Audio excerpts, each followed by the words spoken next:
Well, let's ask God's blessing on our message. Father, we thank you for this time together, and I just pray you be with me in what I share, and your Spirit guide me, and just be with us as a group. Give us attentive ears, and be with the various questions, and that your Spirit would guide the assembly this morning. In Jesus' name, amen. Well, I guess we seekers know we have finally arrived when cradle Mennonites are trying to sneak in under the name of seekers, so that's a good feeling. You know, over the past 30 or 40 years, there have been thousands of seekers who have found their way into the conservative Anabaptist churches, and my wife Deborah and I are among those. And the question I'm going to be looking at this morning is just what is it that we were seeking? And there actually were, various things for different ones of us, and that's what we'll be talking about. I'm going to just briefly relate my story. Let me see when I'm supposed to be done. Okay. Each of us, I've been talking to a number of you and getting your stories this weekend, and I got to talk to a few people at the Anabaptist Identity Conference and got their stories, and it's been very interesting. We've all had different journeys. There's been similarities, I think, and differences alike. I haven't yet talked to anybody, at least in those particular conferences, who had the same journey as Deborah and I, because we started out as Jehovah's Witnesses. There actually are a few people around the world who have found their ways to Anabaptist circles from Jehovah's Witnesses, but very, very few. I will say that. And I would have thought actually there would be more, because Jehovah's Witnesses are outside of the Anabaptists, as far as I know, or outside of, I would say, the kingdom churches that we usually think of, the Quakers, Brethren, and Mennonite, those groups that hold both to non-resistance and the two kingdoms, and are not liberal. So we had a big head start that way. And after we left the Witnesses, we definitely found ourselves in a no man's land. It's like the brother was sharing last night. Our first quest was to find a peace church. We didn't know it by the name non-resistance. We just knew we didn't believe in going to war. And I guess I've always been a student of history, so I did know about the three historic peace churches, the Mennonites, Quakers, and the Brethren. And so this was before the days of internet. It was back in the 70s. And so I went to the public library and found an address for all three of those. I wrote the Quakers, and of course I got their general meeting, and I got some literature and a nice letter inviting me to their I don't know what they call it, the conference or annual meeting, or yeah. And I looked at the topics. One of them was about accepting lesbians and gays, and I forget some of the other ones, but I decided no, thank you. I don't think I'm too interested. And we wrote the Mennonites, and the address was the General Conference for the Mennonites. And I looked at their positions, and it was like, no, I don't think we're interested in the Mennonites. Now, see, there's only one kind of Jehovah's Witness, and so we just assumed there's one kind of Mennonite, one kind of Quaker. And I thought, well, hopefully the Brethren will be a little bit better. And we finally got hold of some Brethren. Well, it was the Grace Brethren. And you may not even be familiar with them. They're basically just Protestants. I mean, there's very little Brethren left in them. And so I met with a fellow from the Grace Brethren, and I couldn't discern any difference between him and Baptists. I don't think he even held it to non-resistance, And so I thought, that's it. I've crossed off all three, and where do I go from here? And of course, none of them were in our hometown anyway. And so we attended a local church that was fairly liberal, which made it, at least the pastor was very open to pacifism or non-resistance, and so that made it nice. And you didn't have to believe anything other than that Jesus was the Son of God, so there was no doctrinal thing we had to subscribe to. And it was a place to, at least get started, and everyone was very, very nice to us. We got shown a lot of love there, and I appreciated that. And I started, trying to still search. We did find some evangelical Quakers in Dallas, Texas, but they were basically just Protestants, and so that was very disappointing. Eventually we joined a Bible church because we wanted a church that did believe in the Bible as the inerrant Word of God. And there was a wonderful pastor that helped Deborah and I get our feet on the ground spiritually, but we could never be happy because even though we were accepted with our non-resistance, it wasn't the position of the church. I remember our first church supper, we went to one of the elders. I mean, it wasn't, I don't even know why, but he just suddenly got up and said, "Do you know who led the charge every day at Gettysburg? The South," and everybody cheered, and it's like, oh boy, what am I doing here, anyway, but at least we had the support of the pastor, and that was nice. But I kept thinking there's got to be something, and the pastor gave me a book. It was just like what you experienced last night. Ron Sider, and we got hold of the politics of Jesus. It was always the same thing. Either you find someone who believes in the inerrancy of Scripture, who's conservative, or you find someone who doesn't believe in war, but it's always liberal. And there didn't seem to be someone who held to both. And it was so frustrating because Jehovah's Witnesses would believe in the inerrancy of Scripture, very conservative is what we were used to, and our non-resistance, and teach separation from the world. They're not as separate as they think they are, but at least they taught it. And the two kingdoms, and they would be even more apolitical than we are. I mean, I don't remember ever having any political discussions or anything like that when we were Jehovah's Witnesses. And so, and people kept saying, "Well, David, it's just your Jehovah's Witness background. You need to let go of that. That's the problem, And I wondered, maybe that is it, but I wasn't going to just accept that because people were saying it, because I had accepted everything as a boy because I was raised Jehovah's Witness. So that's when I bought a set of the Ante-Nicene Fathers, the writings of the early Christians, and I decided I'm going to see what the historic faith was for myself. And I spent a year reading the writings of the early Christians before the time of Constantine to see what was it really like back then, how did they understand the Bible, and wow, I got a lot of surprises. For certain, they did not go to war. Yeah, they were non-resistant. They didn't take oaths. Jehovah's Witnesses explained the oath thing away. I don't know why, but I saw that they didn't take oaths. I discovered the head covering. Jehovah's Witnesses explained that away. And just discovered a lot of things that, some of it fit Jehovah's Witnesses, most of it didn't, And some of it, fit the Bible church we were going to, and most of it didn't. And so now I was really on a journey to where do we go from here? And so I started reading through history to try to find out, does any church even look anything like this? I saw after Constantine how things got lost, but did anyone rediscover these things?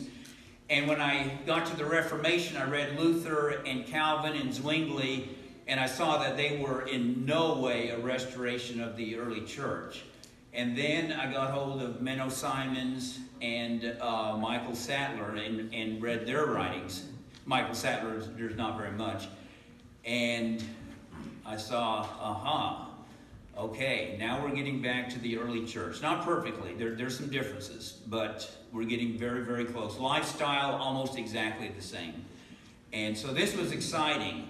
But, I'd met the General Conference Mennonites, and they weren't like this. So it's like, okay, where do we go?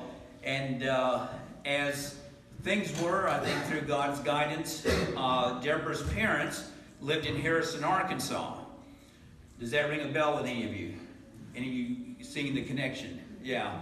The Mennonites have a nursing home they operate there.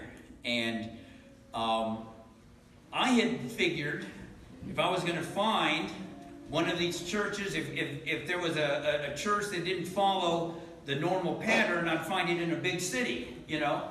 And so every time we traveled anywhere and we were in a big city, yeah, the first thing we would do, we'd get in the motel room and we'd grab the yellow pages. I mean, that would be the first thing every time. We'd turn to churches and we'd start going through there, you know, to see what we could find, you know. And the last thing we would expect is that we would find it in some little tiny town, you know.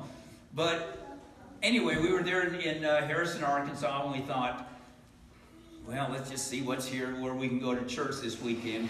And we're looking through, and we see Mennonite, you know. And we're thinking, well, let's see what they have here. And they didn't have a separate church. It was just a Sunday service in the nursing home. And the speaker was a bishop from down in Texas. We didn't know they had a conservative church in Texas, and they didn't in the 70s when we had first started looking, but now it was the mid-80s, in fact, after the mid-80s. And so we were impressed. Now, we also thought they were a little nutty. I mean, it was like, whoa, what's with the suspenders and the, you know, everything like that. But, sorry. but you know, after getting past the shop, we did, yeah, we thought, okay, this is now getting exciting, and so that got us on the track. There are a lot of other things, but it led to our eventually being here today where we are. So that's what we were seeking, was the historic faith, and you know, brought us here from Jehovah's Witnesses. Now, others who come to our circles are seeking other things. And I've kind of summed up, I'd say, the major ones that I've seen from the years that I've been in Anabaptist circles, which has been a fairly long time. And the question and answer is, you may have some other things that you've seen. I'm not trying to pick every little one, but the general big categories that I would say most have fallen in that I have noticed, okay? And if you've seen another one, yeah, let's talk about that, because I think we can learn from these, and I think the big thing we can gain is where we can focus our time and effort. Well, where are we going to get the most fruit, and where are we just spinning our wheels? And if you think I've misanalyzed, that's fine. This is just my analysis. It's not like it's a highly scientific thing, okay? First, I want to talk about those that I see as a general rule don't stay. They don't become Anabaptists. It doesn't mean we cold shoulder them or anything like that, but I don't know that it's where we necessarily want to target most of our time. And again, I'm open to feedback. One that I see, and Deborah and I noticed this right away when we started attending Mennonite churches many years ago, and that is those who are seeking financial help. Now, we certainly don't want to turn away the poor or that, but I would say from what we have seen, what we have experienced, very few of them become Anabaptists. But often they get the lion's share of our time, our finances, and attention. I would say the majority of what we've seen are divorced women with children. And yeah, it's very hard. It tugs on your heartstrings and that sort of thing. And somewhere you got to figure out where you're going to draw the line and what your policies are going to be. But having been in other churches, yeah, I just saw Mennonites would I'd say put time where other churches would probably have drawn a line that there's other places. And I think it's probably because our married sisters with children don't work outside the home, and so we're more inclined if a divorced woman comes to us that since our sisters don't work outside the home if they have children, then okay, well, yeah, we don't like to see her work outside the home, so we will support. She'll put on a head covering and maybe even a dress, but she's not really necessarily interested in becoming an Anabaptist. We will spend tons of time and money and all of that, and at some point, yeah, when the conditions become too much or whatever it is, yeah, she moves on, and yeah, that time is gone. And it can be a derelict guy. We tend to be a little harder on them. I would say a little bit less inclined to help. We in our church, one of the ministries that have in our circle of churches have been helping children. We have a Bible study with children from projects that's in our town, Chambersburg, which has been a good ministry for our youth. And I think it's been good to having a Bible study with these children, and they don't expect anything from us. I don't think any particular money is spent on them. But a few of them, when they grow up, then they come back and are always wanting financial favors. I mean, Matthew 25 is an extremely important ministry, and I'd say the Mennonites, for our size, I think we outdo every church there is. And I'm not saying that out of any kind of, pride, but I really think, honestly, the Mennonites are the most effective at what I call Matthew 25 ministries, looking at CAM and a lot of other things. So we are terrific at that, and that is really good. I mean, I really believe so much in Jesus' words in Matthew 25. I just think it's very important. If we have money, I want to give it to CAM. I mean, $50 can make the difference in a refugee camp of whether someone lives or not, and just giving it to someone because, like in the case of, he's just lazy. I mean, that's all there is to it, and in a lot of other situations. And I think sometimes, like I say, we put so much time and attention on things that, just because they see that we are very gullible and that. I'd say probably the biggest group that we've gotten over the years are homeschoolers who are seeking a conservative church. Usually they're in a evangelical Protestant church, which those churches have moved liberal in a lot of areas. Often these people were used to, say, the King James Bible, and their churches started using the NIV, would be one thing. Or they were used to singing with a piano, and now it's electric guitars and drums and all of that.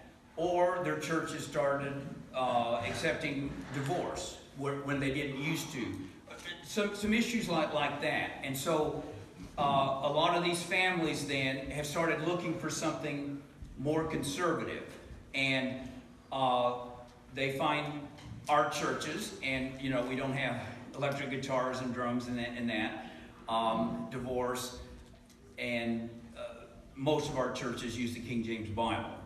And so, they're drawn to our churches. The problem is, usually they weren't seeking Anabaptist values. They aren't necessarily looking at non-resistance and some of these other things. They're basically Protestant in their theology. They're just looking for something, strong family values and some things like that. Nothing wrong with that. Don't get me wrong. But I'd say a very large percentage leave after a period of time. Now, if you talked to me just maybe even 3 years ago, I would have said that's our fault. We lose so many people, and I would have said that's mainly our fault. And I'm not saying we are totally innocent. I'll say that. I think we can do a better job of maybe holding people. But I do realize that, if people aren't coming to our churches because of what we believe in and all the way, and they're wanting just part of the things they see, but not everything, yeah, it's not going to be a good fit, and it's probably in the end not going to work out. And in the discussion time, I'm I'll welcome feedback from anyone on that other than Kevin,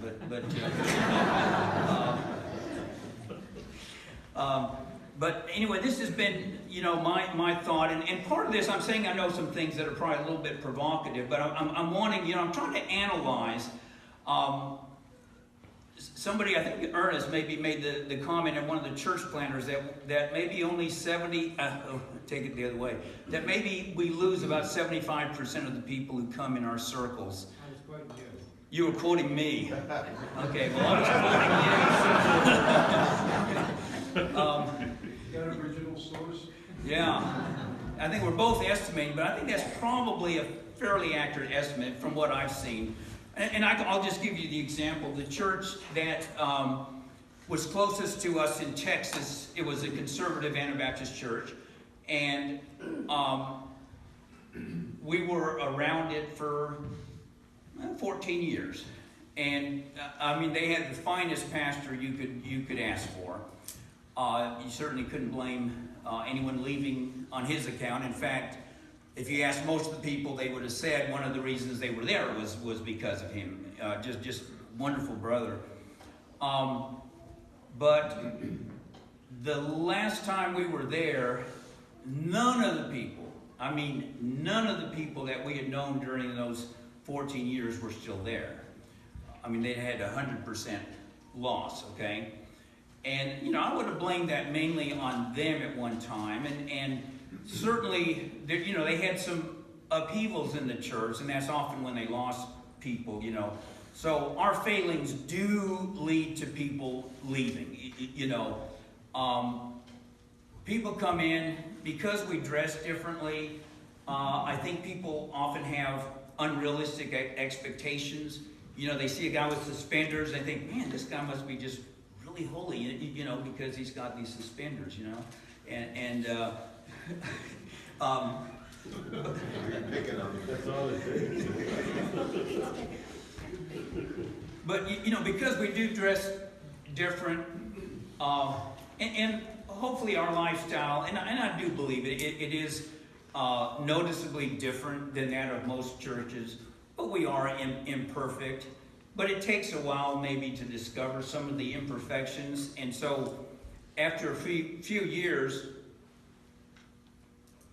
people notice the imperfections. Maybe there's a little upheaval in the church, something like that, and then they realize, well, I thought these guys were perfect, and man, they've got failings, and all that, and so, I try to let people know when they first start coming, please realize we are not perfect people. You're going to see, failings in us and all of that, but I hope at the same time you find that we go further than most churches in living by the teachings of Jesus.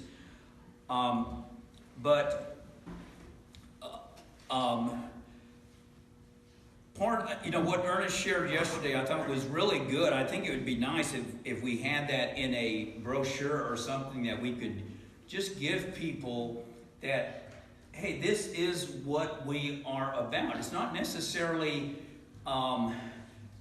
saying that this is what you have to be a Christian, but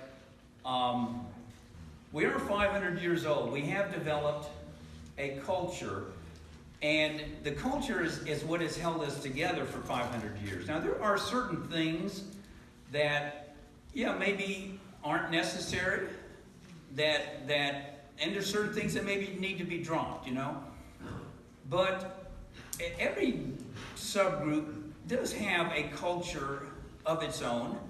If they say they don't, they're not being honest. They probably don't necessarily realize it. Jehovah's Witnesses, when you get in there, it's not as noticeable as our culture, but it is there. And I think if people, maybe realize, okay, there's things we've developed that have helped hold us together. That might be good. On the flip side, I think we need to keep examining, okay, are these things that are negative, that are holding people out.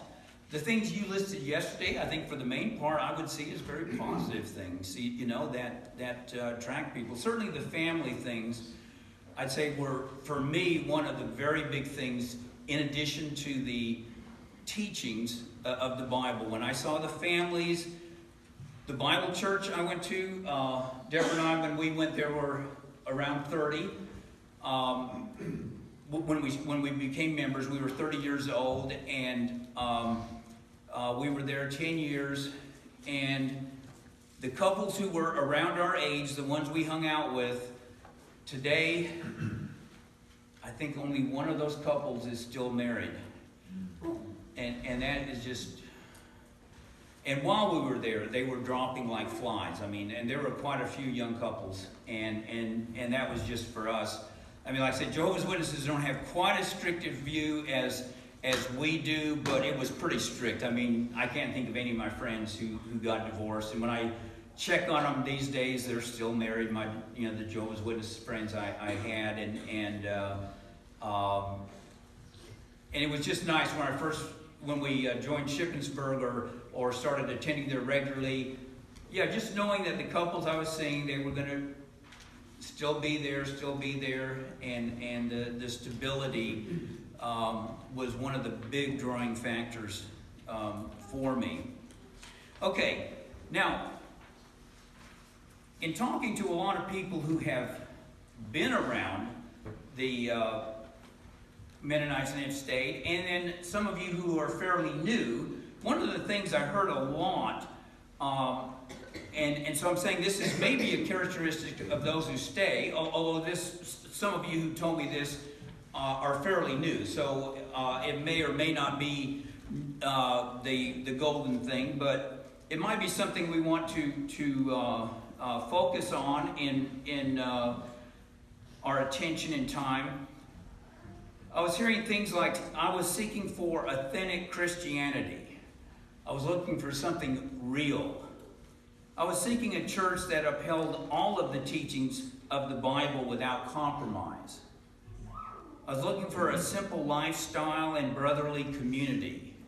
So those were some of the things I heard from a lot of people. I'm kind of summing up how they phrased it. So I think that has a lot to do with it. That was, you know, essentially mine. I was looking, you know, for the early church, but again, what was authentic Christianity? And I do think that is basically what we have to offer. Not perfect Christianity. It is not, if authentic means what it was like in the very beginning, we're not exactly a replica of the early church. In lifestyle, I would say we are almost a perfect replica, using applications in our lifetime. So I'd say that's pretty good. 21 centuries later, that we can, open up the early church and say, hey, this is exactly what they said and what they did too. So we do have something very real to offer people. And I think that is something, we need to help people to find. Someone said yesterday, which is very true, Anabaptists are very good at dividing, not very good at multiplying. Now, we are growing, but it's not for making converts. I'd say we're good at multiplying, but it's in a different way than making converts. Now it's interesting, we call this a seekers gathering, and that is an appropriate word. But it's kind of sad in a way. It is appropriate because we are seekers. Once here, we were seeking you. We found you for the most part. You didn't find us, okay? We were looking, and we found the Anabaptists. I mean, like Mike Black here, he and his wife and family have been attending our church for a year. He got on the internet, and started looking. What were you Googling?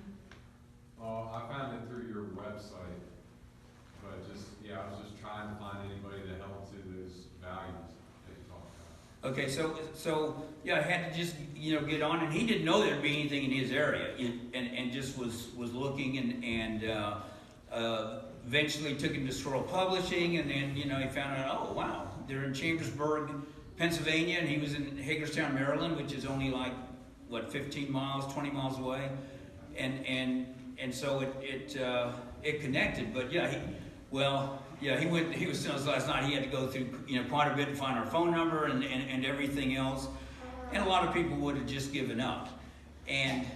But yeah, we didn't find him, and it was the same way on our journey. If we had waited for Anabaptists to find us, yeah, we would have never found. We would still be in Texas waiting.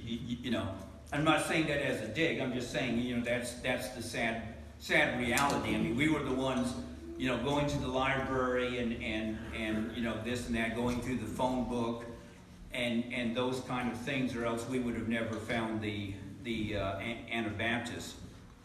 It's very different with other groups, not all other groups, but I would say those who are good at multiplying, like Jehovah's Witnesses.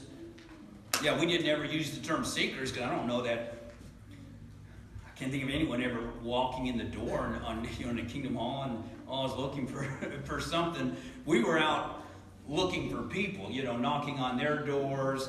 We were at subways, airports, doing things to find other people. We were the seekers, seeking what we called sheep-like people, and which meant and we thought that these were people who were godly, looking for God, and in reality it means, I think, a little bit gullible people and people who don't question or whatever.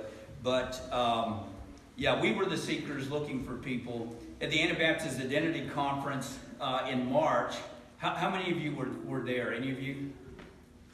Okay, cool. Yeah, a number of you. I was assigned the topic to talk about Jehovah's Witnesses, and the reason I was asked to talk about them is because they're targeting the Old Order Amish. And I was speaking in Holmes County, where there's a lot of Amish, and just to kind of let them know about all the errors of Jehovah's Witnesses, to just help buffer them against that, and it sort of irritates me that Jehovah's Witnesses are doing that. On the one hand, on the other hand, secretly I have to kind of admire it too, that, they've taken the time. They're not just targeting them in the sense of knocking on their doors. Jehovah's Witnesses are taking the time to learn Pennsylvania Dutch, so they can knock on their doors and talk to them in Pennsylvania Dutch and all of that, and I'm thinking, why isn't it us who are taking the time to do things,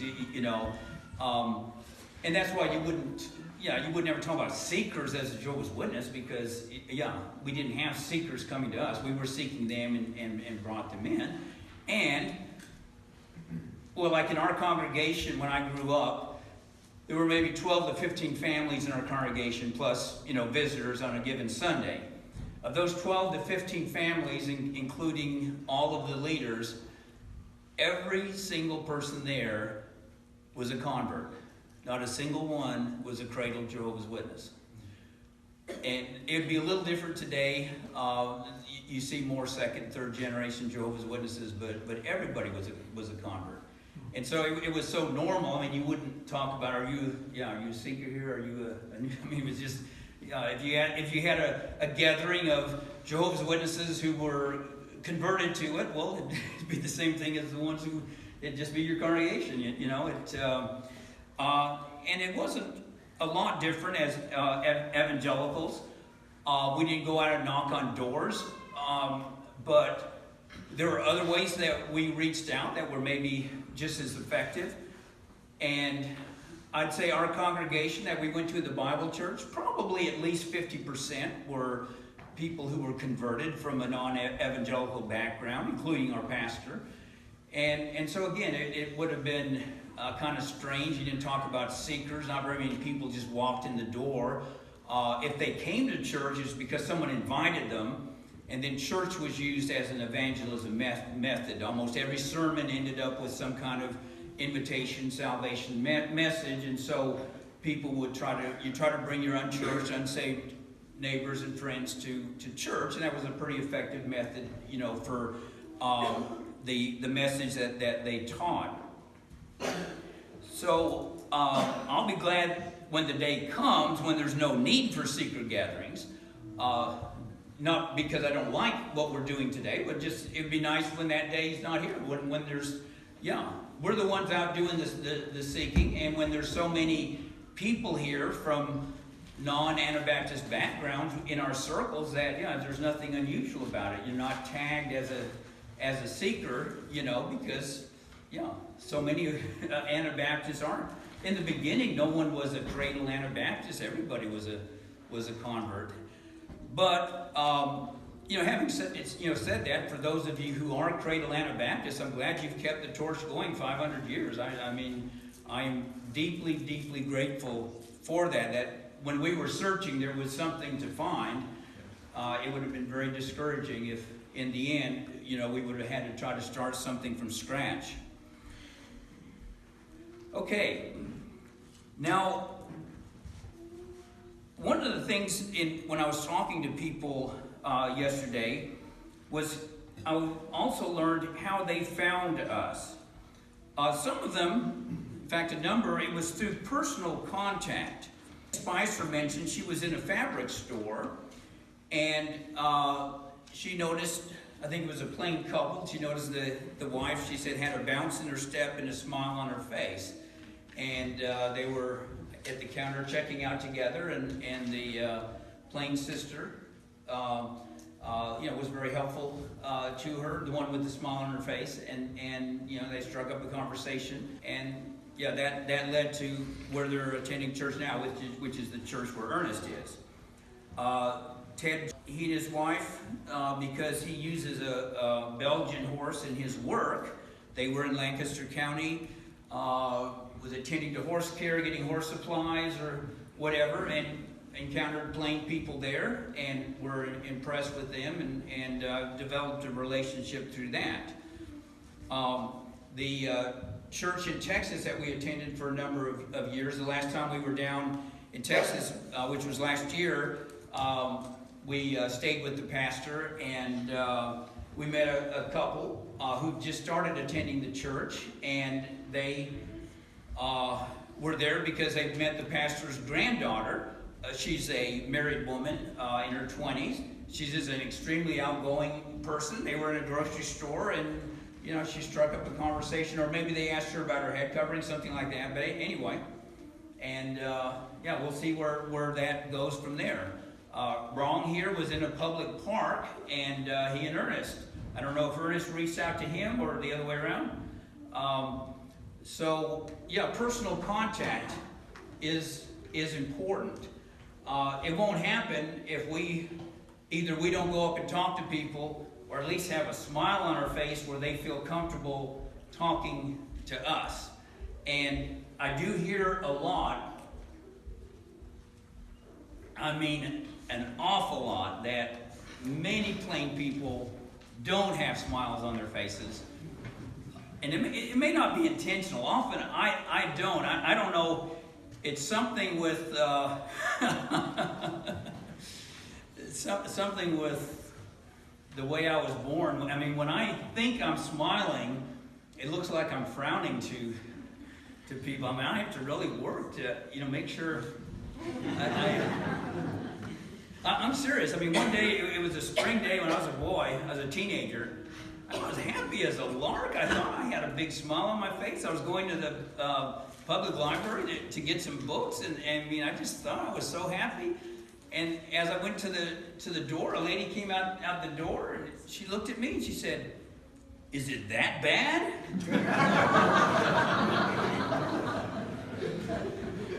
Ever since then, I'm just like, am I smiling?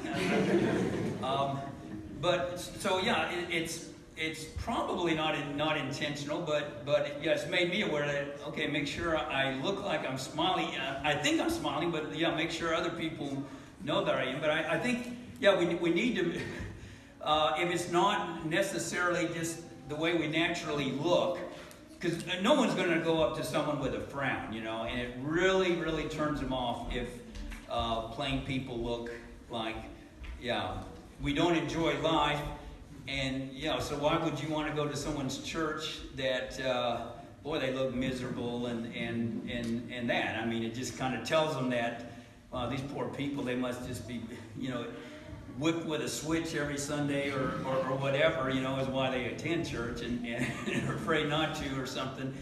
So, let's make it easy, but even better, let's take the step to reach out and talk to people. I'm so ashamed of myself. When I was a Jehovah's Witness, we were taught, to do that, and I'm still the same David Bercot, but when I was a Jehovah's Witness, if I sat next to someone on an airplane or a bus, I always struck up a conversation and tried to get it towards the kingdom, so I could witness or something. And now, I usually start reading a book or something, and I think, wow, what has changed? I still love God as much, but the witnessing, it's just not emphasized, in our churches, and so I've gotten lazy about it, and it's easier not to than to do it. We really need to develop that ethos because, often people are curious and are interested in hearing, something different, and you never know. The person next to you might be going through a crisis, that you hit them in the right moment, and God often directs those things, that you do sit next to the person who needs to hear a message. He sees that you get in that seat, and we need to take advantage of those kind of things. We need to take advantage of the internet. Right now we have 3 local families attending our church, which in a Baptist church that would be nothing. They'd say, well, so what? That's kind of bad, But in our churches, that's always a kind of a nice sign. I say 3. One of them, it's a guy around my age. His wife doesn't attend, but he hardly ever misses. And they've all been attending a year. They all started coming about the same time. Of those 3, 2 of them found us on the internet. And neither one was, our church doesn't have a website. This was one, Mike was searching for, authentic Christianity and found Scroll Publishing. And the other man was looking for Anabaptists, and he found Dean Taylor's history lessons there on YouTube. YouTube is definitely the place people go. Scroll Publishing has a YouTube site, but I don't know if our church allowed it at the time. We didn't put it up. Finney Curraville put it up for us. People are out there searching, and that is one place they go for information nowadays. It used to, I think, mainly be a music site or something. I don't know.